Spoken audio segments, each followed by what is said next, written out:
In 1632, the Polish King Sigismund III died. His successor was considered to be his eldest son, Władysław. However, according to the Polish constitution, the king had to be elected at the Sejm. Taking advantage of the opportunity, Ukrainian deputies began to seek recognition of the Ukrainian Orthodox Church and its right to have its own hierarchy.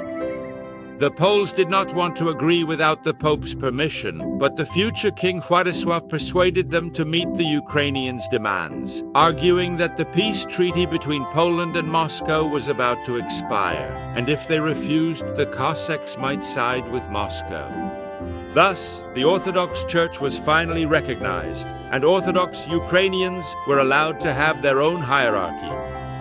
Archimandrite Petro Mohyla of the Kyiv-Peczersk Lavra was elected Metropolitan of Kyiv, and he was consecrated in Lviv in 1632.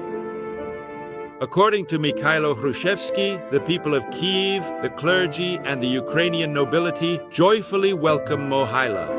In his person, they celebrated their first national victory after so many years of sorrow, oppression, and humiliation.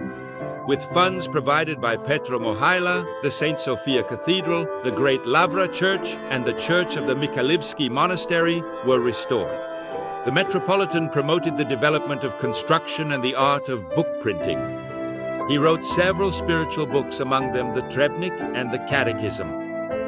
While still an archimandrite at the Lavra, Petro Mohyla used his own funds to send several young men to study abroad, and after their return, he appointed them as teachers at the Lavra school he had founded.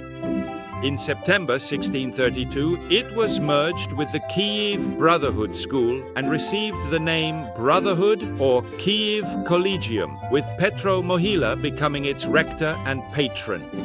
At his own expense, a bursa was opened at the Collegium for children from poor families, where they lived, studied, and received meals.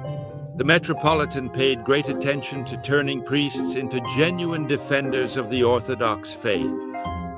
He would not ordain anyone until they had studied at the Kyiv Collegium for at least a year or even longer. On January 1st, 1647, Petro Mohyla passed away. Before his death, he bequeathed his vast library, money, and real estate to the Kyiv Collegium. Later, this educational institution was transformed into the Higher Ukrainian Academy, which was eventually named the Kyiv-Mohyla Academy in honor of its founder, Petro Mohyla. The Kyiv Academy was a stronghold for the defense of the Orthodox faith. It produced many influential figures for Ukraine, and later, both its education and its students were utilized by the Muscovite Tsardom as well.